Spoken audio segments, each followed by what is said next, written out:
Welcome to a New Life podcast with Pamela Jean, where it's all about empowering women to empower more women. Get ready, friends, to create a new life.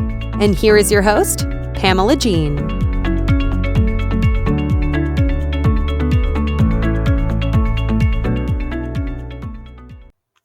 Hello, my friends, and welcome to this week's episode of A New Life podcast. I'm your host, Pamela Jean. Thank you so much for being here. I know that time is valuable. Your time is very, very valuable, and you have many choices of where to spend your time. I'm grateful that you are spending it with me. You are going to love today's podcast. I have an incredible special guest with me. She's inspiring. She is an entrepreneur. She is a woman of faith. She is a wife, a mother, a grandmother. She's an entrepreneur. She has done so many great things in her life. I can't wait for you to meet her. My friends, today I'm going to welcome Shannon Wilburn. Shannon, welcome to the podcast. I'm so glad you're here today. Thank you so much for having me. This is going to be fun.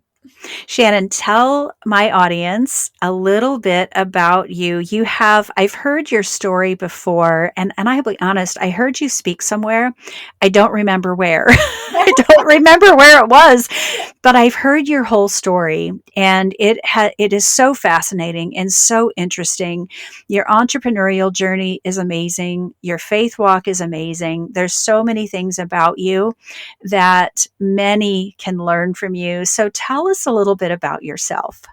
Thank you so much for having me. And who knows where that was? I get to tell my story often, and so I'm really tired of my story, but I will absolutely tell it again so your listeners can kind of know who's on the podcast today. So I started my first business when I was 27 years old, and the name of that business was Just Between Friends Tulsa. And I had a co-founder. It was basically a children's and maternity consignment event. So we provided a marketplace for families who needed to buy children's and maternity items, toys, and baby equipment at a discount. And we also marketed to people who wanted to sell those exact same things. And we provided a venue for that to happen. And so the shoppers would get very excited because they knew they were going to be saving 50 to 90% off retail because it was consignment. And the sellers knew that they were going to be making 60 to 70% on whatever they were selling. So they were equally excited. And then we have a third prong to that, which is that the event would benefit a local nonprofit. And so started that business in Tulsa in 1997, grew it locally for 6 years with my co-founder, Devin. And then in 2003, we started franchising that business. And there's a whole long story. I think when I actually tell my Just Between Friends part of my life, that usually takes me about 45 minutes. And I don't think that's what we're here to do today. But Devin and I started franchising in 2003. So we started selling the concept Just Between Friends, the children's and maternity consignment concept, an event-based pop-up business. We started selling that concept to other people outside of Tulsa. And in 2011, we reorganized both companies. At that point, 2011, Devin and I were 50% partners in both businesses. And our focus it was very difficult to focus since we owned two businesses that were both, by the way, thriving. And so we reorganized the company, and my business partner, Devin, took the Tulsa Just Between Friends consignment pop-up business and took that as her 100% business. And then I took the franchise system as my 100% business. And for people who aren't from the franchising space, basically, as a franchisor, my job was to make sure that we had highly satisfied, profitable franchisees. And we did that through supporting them with legal, with legislative, with marketing, with operations, with finance, with franchise development, with just about anything they needed help with. That was kind of our goal. And so I ran that business for an additional 11 years, so a total of 20. And I actually sold that business in December of 2022. And I will tell you that I'm still helping that business as an advisor. They gave me the title brand ambassador because I have just a great love for the company, and it shows. And I love to tell people about it and how they can be a part of it, either as a franchisee or a shopper or a consigner. And that business last year, system-wide sales were $50 million. That is Yeah. phenomenal. So really fun. We got the Tulsa business up to 1.4 million. And then I also started a third business in 2018. It's called Coal Creek Farm. It's 15 acres in Jinx that we opened up for local photographies to do scenic outdoor shoots. So they come on the property. We have like a beautiful creek. We have a barn. We have a 4-foot live edge swing. And so that's another business. And then finally, when I sold my business, my large business, I started an executive coaching business where I coach founders, entrepreneurs, and business owners, typically who are 6-figure entrepreneurs and want to be 7-figure entrepreneurs for more income and impact. And really, that's where I am right now. And I'm sorry I took so long to tell you all that. No, I thank you for telling us all of that, because I have some questions for you. I mean, Shannon, it's amazing that this has been a 20-year journey for you. What I want to tap into is when you came up with the concept of your first business, the Just Between Friends, when you came up with that concept, what did that conceptually look like? Because I know there are listeners that have had this dream in the back of their head, this thing that, gosh, I want to do that. I wish I could do that. I don't know how to do that. I don't have the money to do that. What advice could you give to that dreamer, that person listening that has the idea, but they just don't know how to start? How did you start? How did you find that courage? What did you do to get the first ball rolling? Yeah, so I will say that at the time when Devin and I started the Tulsa Just Between Friends, it was really to fill a niche. And the niche was me. I had a 1-year-old and a 2-year-old, and my husband at the time was a youth pastor. And that was not a vow of poverty, but kind of. And it's kind of like when you become a teacher. Yes, yes, I mean, you do it for the love of children and right, teaching, not right. because of the wealth. And so I wanted to stay home, and I was looking for, a way to make a little bit of extra money. And so I thought, okay, I can sell my own stuff and I will get to shop first because I'm the owner of the company. I'll get to shop first. And so that was really why we did it. I don't think Devin, my degree is elementary education. My previous business partner, Devin, her degree was journalism. So we did not have a business background, but I think also I have a high risk tolerance. And so I don't know that I was nervous or scared about doing it. I think I just was like, hey, let's try it. Because the worst thing that can happen is it doesn't work. Big deal, like Right. if it doesn't work. But what I have found is that, I mean, I've had many, many failures, Pam. I just got to share the fun stuff, right? The $50 million and the 4 Right. businesses. But along the 26 years, I've had many, many failures. And one of the things that I tell other entrepreneurs is it's only a failure if you don't learn something from it. If you can, failure's not final, it's feedback. And so if you can learn something from the mistake that you made so that you don't do it again, that is every business, every entrepreneur. It's funny. Um, I was given some recognition at the Just Between Friends annual conference a year ago, right after I sold. And so I got to have, a few minutes on stage unexpectedly. I was overwhelmed. I was just like, I was looking out on the sea of franchisees that were in the room, listening to me as the former CEO of the business. And one of the things that I said to them was, I wish we could just normalize challenges. Because that is what business is. It's a series of challenges over and over again. So you might be in your business right now at a really low point, but don't worry because the high point is coming. Or you might be at a high point. Don't get too high on your horse because you're The going to low be point humbled. is coming. You're going to be humbled really quickly. Yeah. Yes. So I think if I wish someone would have told me that, Pam, Mhm.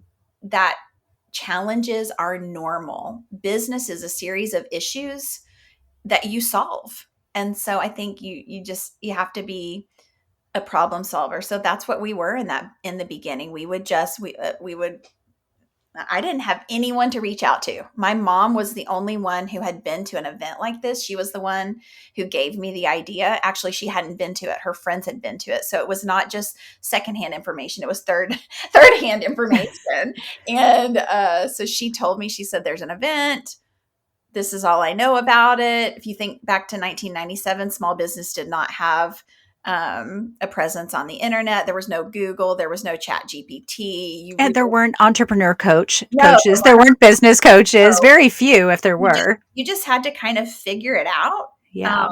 And I absolutely, nowadays we have all of these resources like, the internet and like Chat GPT and, coaches. There's so many coaches out there that can help you. And you also know what people are up to because of social media. Oh, this person did this. This person did this. Your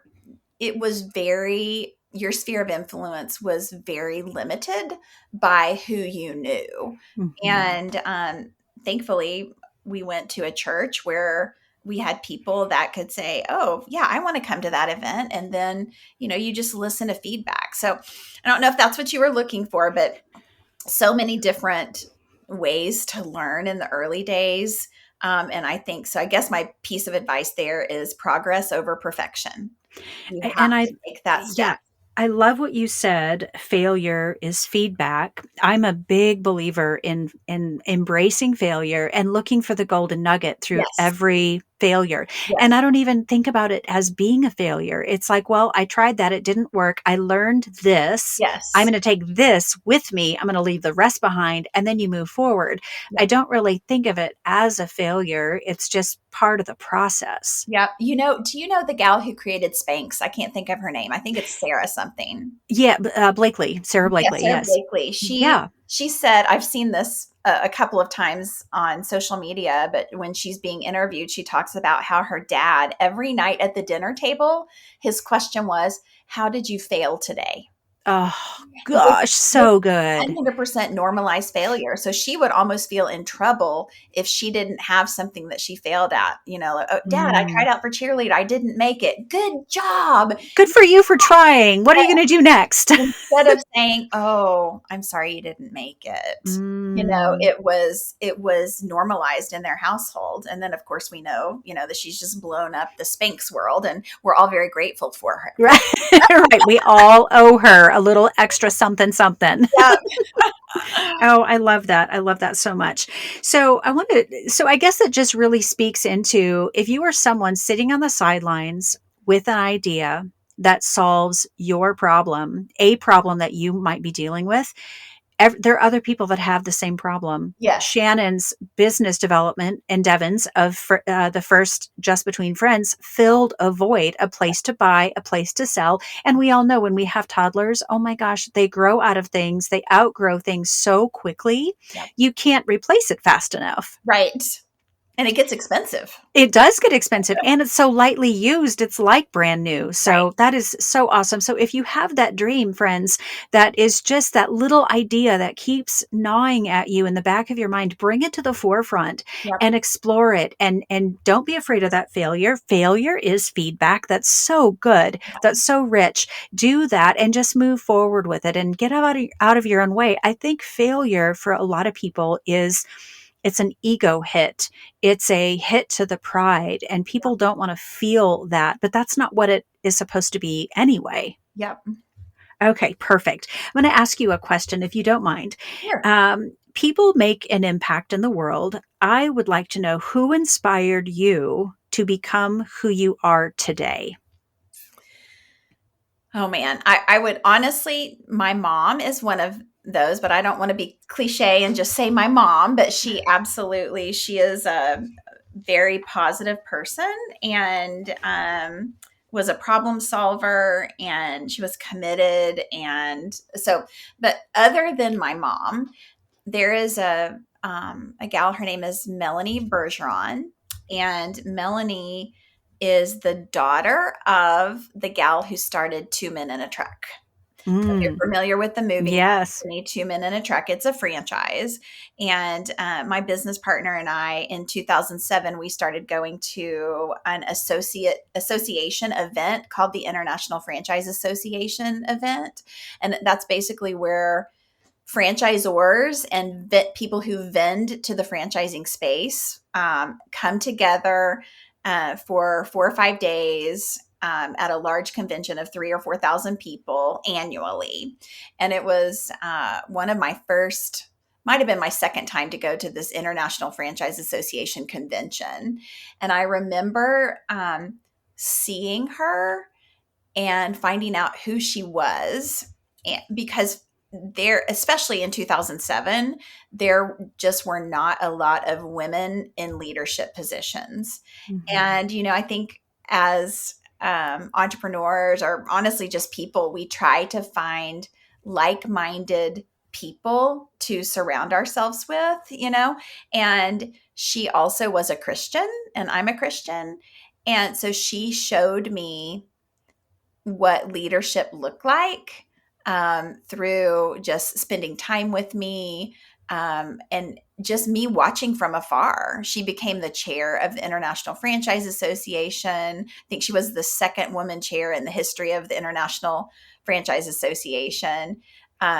She talked about Jesus from the stage in front of 4,000 people, which just doesn't, just had never happened before then. So, Mhm. and she just was kind and encouraging. So I think just seeing someone in the space where I wanted to be, um, so I would kind of have a guide, someone to follow who had already done what I hope to do. And that just makes sense.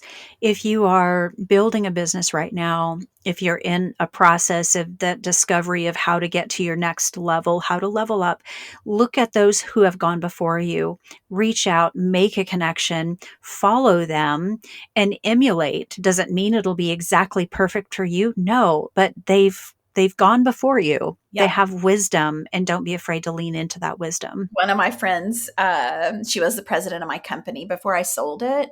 She said, "We want to learn from the mistakes of others. We don't want to be the others." That's very, very wise. That's an awesome statement. So Yeah. true. So I know that you have two children Yes. and they were 1 and 2, as you said, when you first started your first company.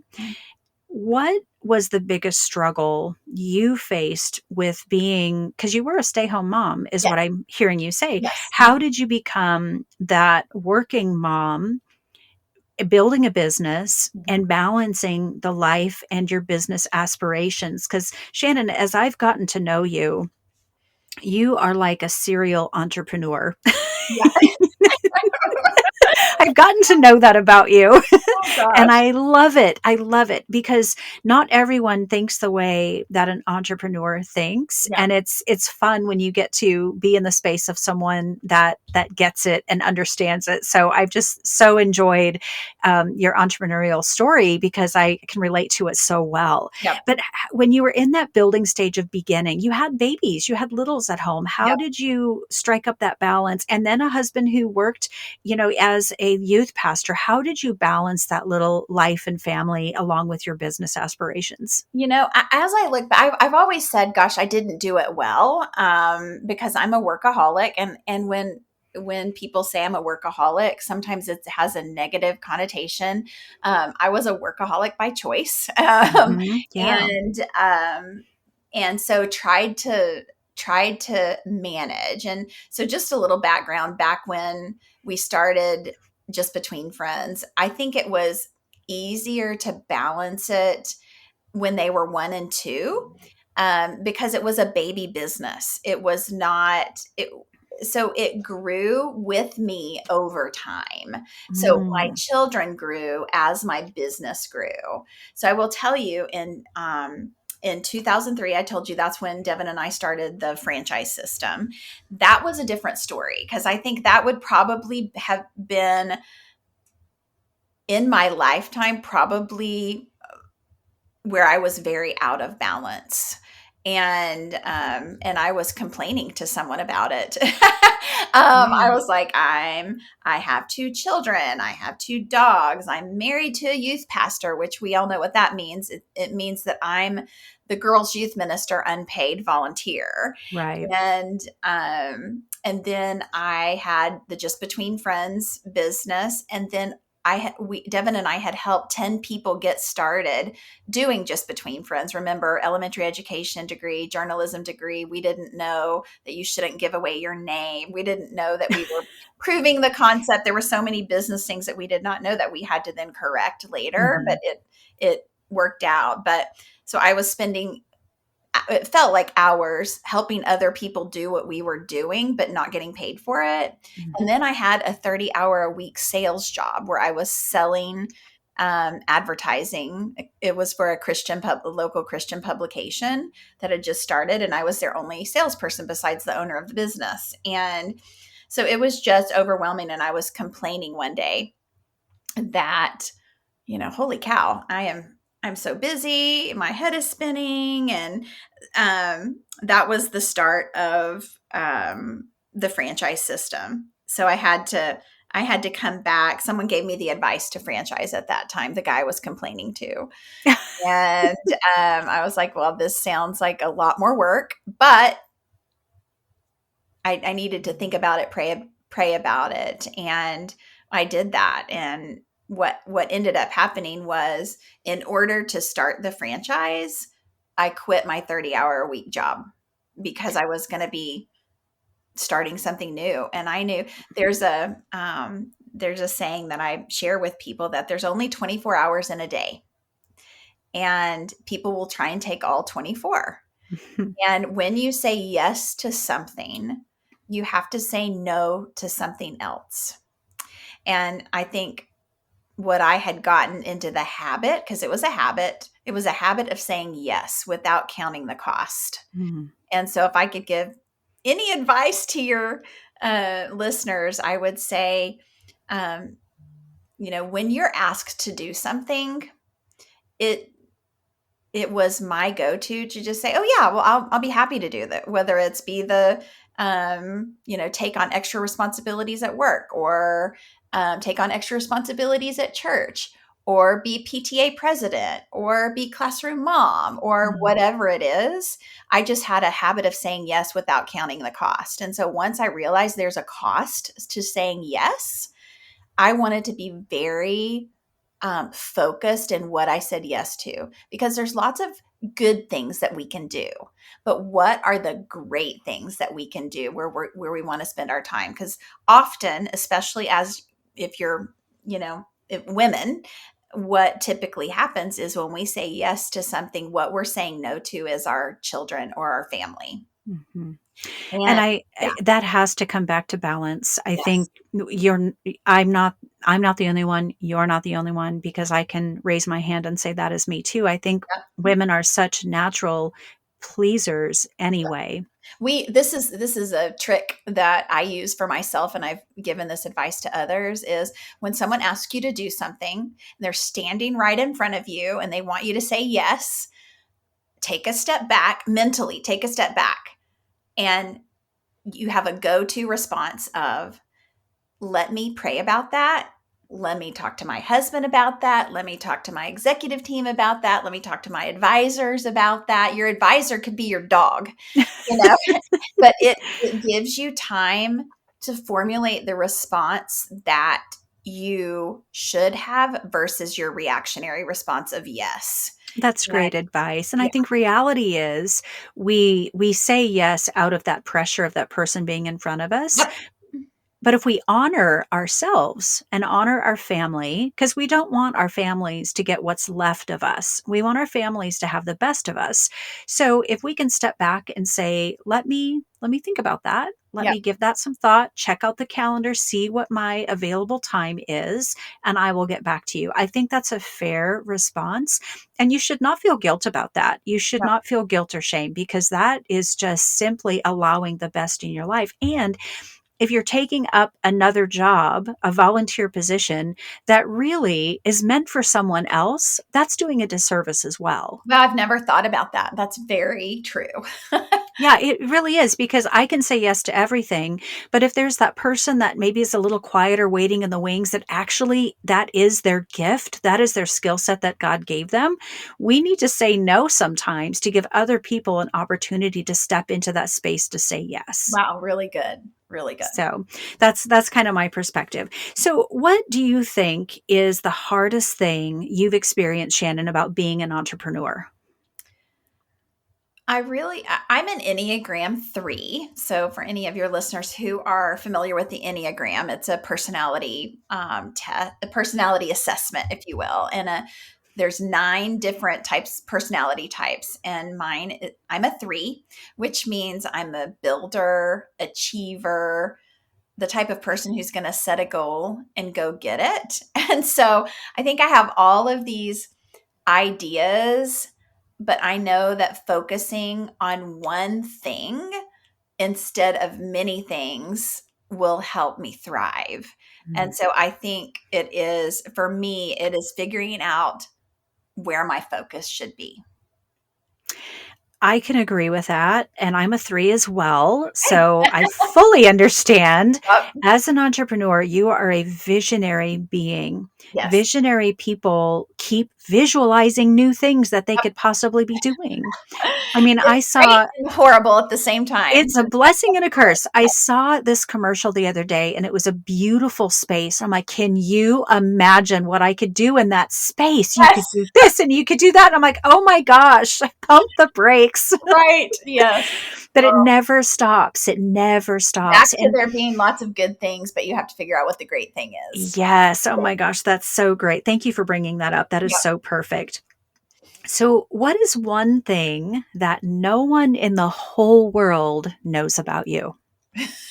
Could be like a quirky trait. It could be like a superpower. What is one thing that no one in the whole world knows about you? Yeah, thank you for sending this question ahead of time because I'm like, well, I gave you a little bit of time to think. I wrote what I was thinking about is, wow, I'm super transparent to a fault. So I think I can't think of anything out there that, several people don't know, much less like if I have an issue or a problem or something, I'm just gonna tell people. I talk about, I have many most embarrassing moments stories that I've told multiple times. So what I thought about was just, I think maybe this is it, that I don't get intimidated by people.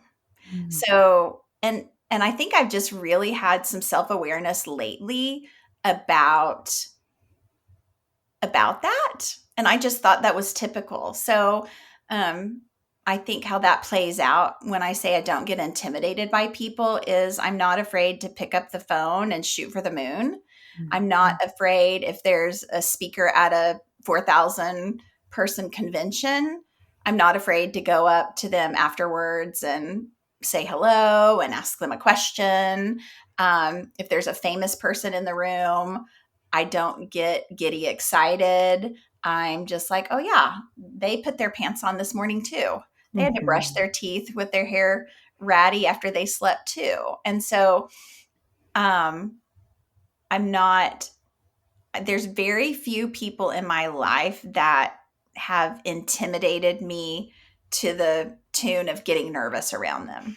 And That's great. I think it's helped me, honestly, Pam, because I'm able to have calm conversations just like they're my best friend when I meet them. And so how that's played out is we have a amazing, like crazy amazing, like totally of the Lord advisory board for Just Between Friends. And I need to get out of the habit of saying we because I don't own the company anymore, but it was mine for 2 decades. So, and I'm not quite out of that habit, and I'm still, contractually working with the brand, but our advisory board is amazing. Just these men and women who have done ridiculously amazing things, and they said yes to being on this. Our brand is a large brand, but in the grand scheme of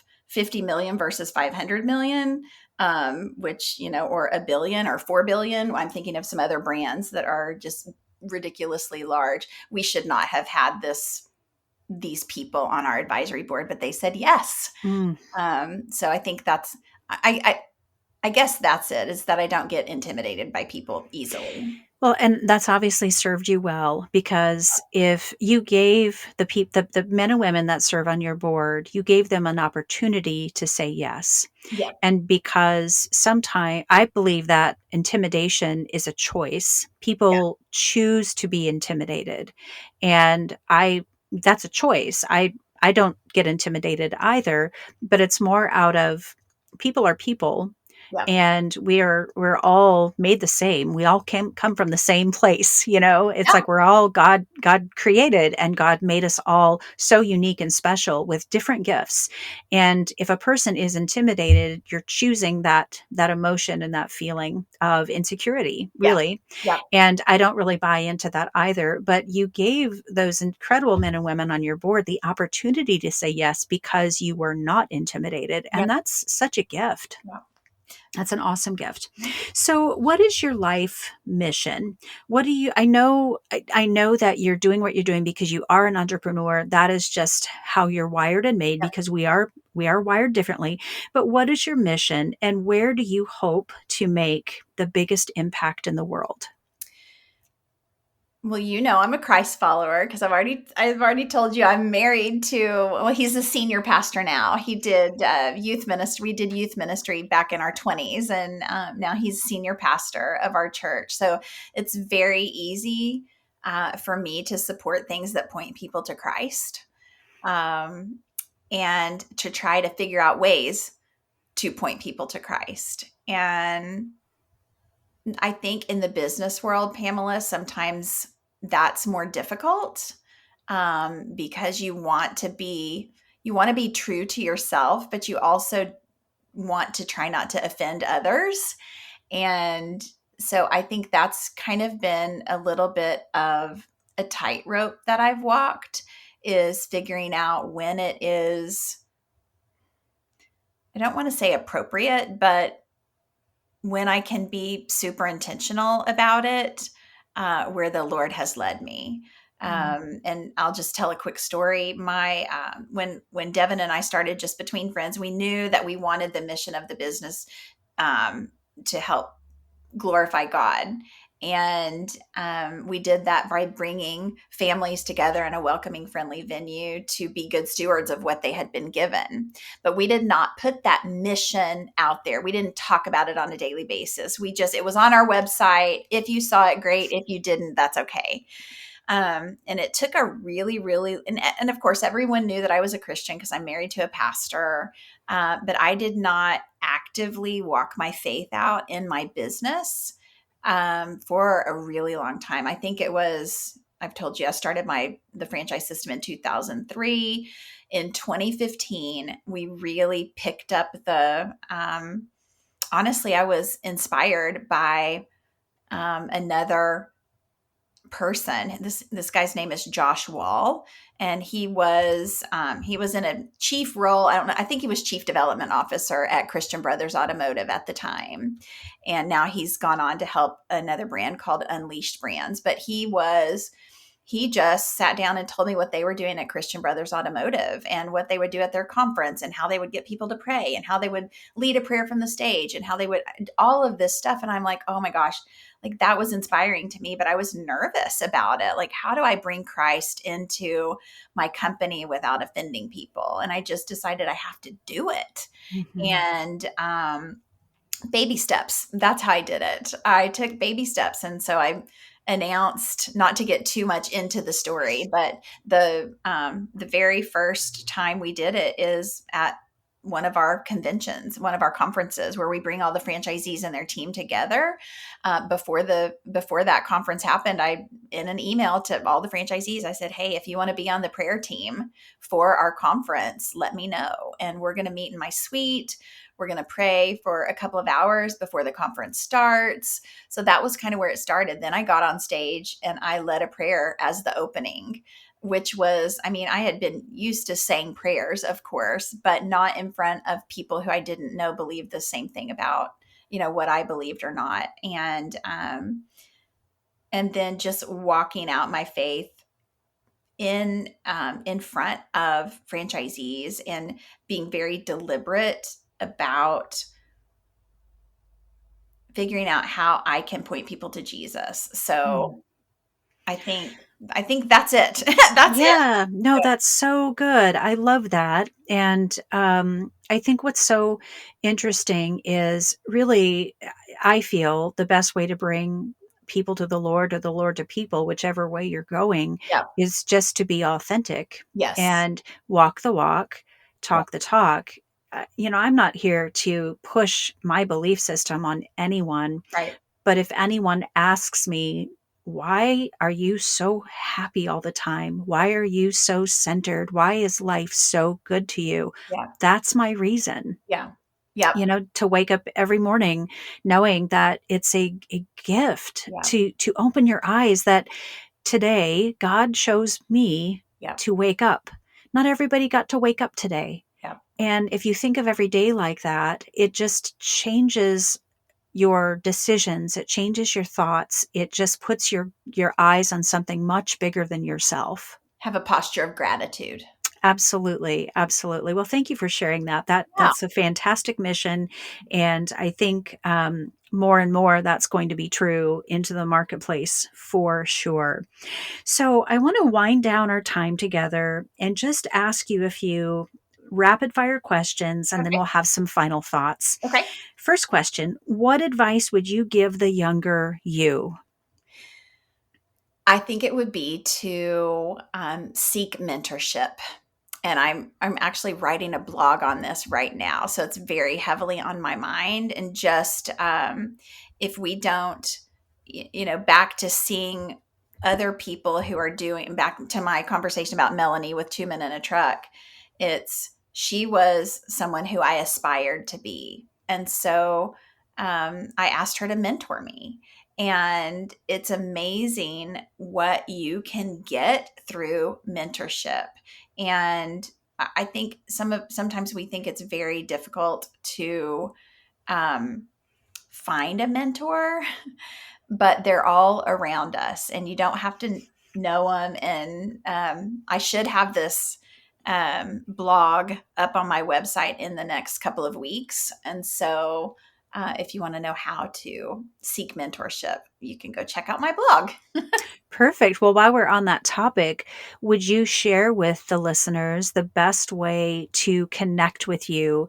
Is it social media, your website, your blog? Just share that information, if you will. Yeah, absolutely. So I'm fairly active on LinkedIn. So if you're on LinkedIn, that's a good way to connect with me. You can follow me and then try to connect with me and send me a message. But you can also email me, Shannon at shineexecutivecoaching.com. And then I have the website, shineexecutivecoaching.com. Okay, perfect. Thank you so much for Yeah. sharing that. So, what is your favorite thing to do when you're not being a crazy serial entrepreneur? It's really to spend time with my husband. So we've been Mm, married for 33 years, and we're in the phase of life where our kids and grandkids, they don't live here locally. And our kid, my son is 29, his wife is 31. They have a 2.5-year-old and a 9-month-old. And then my daughter and her husband are about to be 28 next month. And they have a 17-month-old. And so, but neither of them live here. So I think my downtime, I love to spend time with my husband, and we love to date each other still after 33 years. So no. he's my best friend and supporter. I love that. And I have to tell people, if you are a photographer listening to this podcast, you all know that I'm a photographer as well. That was my first business I started 34 years ago. I have been out to Coal Creek Farms where they have developed this amazing, amazing space. It is so serene and so peaceful. It is a phenomenal place to photograph, to take a walk. I mean, it's just Yep. so great with the creek, the barn, the swings, the It's wildflowers, the heavily trellises. wooded. It's like half of the property is pasture and half of it's wooded. And we have trails back there. And so thank you for that. Like that Mm. was actually my husband's idea to start that business. Oh, I love it. Well, you both have done such an amazing job with it. And I love how you're adding little vignettes here and there that, a couple of years ago you added the evergreens. So your Yes. Christmas shoots look Yep. so beautiful. And then you've added the wildflowers and you've added the zinnias. And it's just so fun to see what you guys are doing there. And I think, I mean, it's such a gift to the community in a bigger way than I think you realize. I know it's a business, but it really is a gift to the community. So if you're a photographer locally in Tulsa, you have to check out Coal Creek Farms because it is just a phenomenal place to visit and photograph. I've done many family portraits out there, high school seniors, children. It really, truly is. It's like an escape from the city, Yes. in the middle of, you're in the country, but you're in the city. So it's such a beautiful balance. When you get back on the property and can't see the road, of course, it's like, I cannot believe that this 15 acres is in the middle of the city. Right. Because The it's, road is right there. but It's you amazing. don't feel like it when you get back on the Mhm. property. You're like, oh my gosh, I'm out in nature. It's awesome. It's a little slice of heaven. I Yes. absolutely agree with you Thank there. you. So, Thank you. so good. Okay, final thoughts. What advice would you give entrepreneurs or dreamers that are standing in their way of getting started, living out their life's purpose, and following their dreams? Yep. I thought a lot about this question because, first off, we don't ever want to get in the way of our dreams, but we do it all the time. Constantly. I would say my best piece of advice is to surround yourself with smart people. And I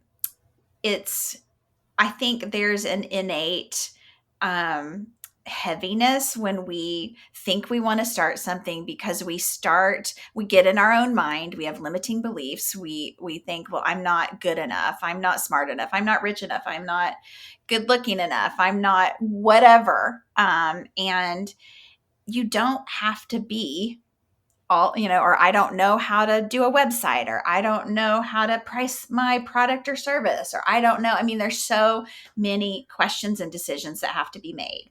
And so if I could give any advice, it would be to surround yourself with smart people, because you don't have to do it all on your own. And so that is 100% how I have grown my companies. There's a book recommendation I'll give. It's written by Dan Sullivan and Ben Hardy, I think, are the authors. And I read all the time. And this one is called Who, Not How. And it really gives you permission to hire your weaknesses. So know your strengths and hire your weaknesses, and to surround yourself with smart people. So Oh, that would be Shannon. it. Oh, that's perfect. That's excellent advice. Excellent advice. Shannon, my goodness, thank you so much for being here. Thank you for being my friend. Yeah, I it's have been enjoyed the friendship that we've developed over, especially I would say the last couple of years. We've connected on some really fun levels Yep. through coaching and just, throwing ideas back and forth and having some really good, deep conversations. I really, really appreciate the friendship. Me I too. think you're such a bright light. Your name for your coaching business, Shine Executive Coaching, absolutely makes sense because you shine and you attract people that want to shine as well. And it couldn't be more appropriate. Well, the feeling is mutual. I will just say that. Oh, awesome. Well, thank you so much for being here. And friends, thank you for listening to this episode of A New Life podcast. I invite you to share this with your friends who need this inspiration, like and subscribe to this podcast so more and more people can tap in. My friends, have an amazing week, and I will see you next time. Thank you for joining us today on A New Life podcast. We will see you next time.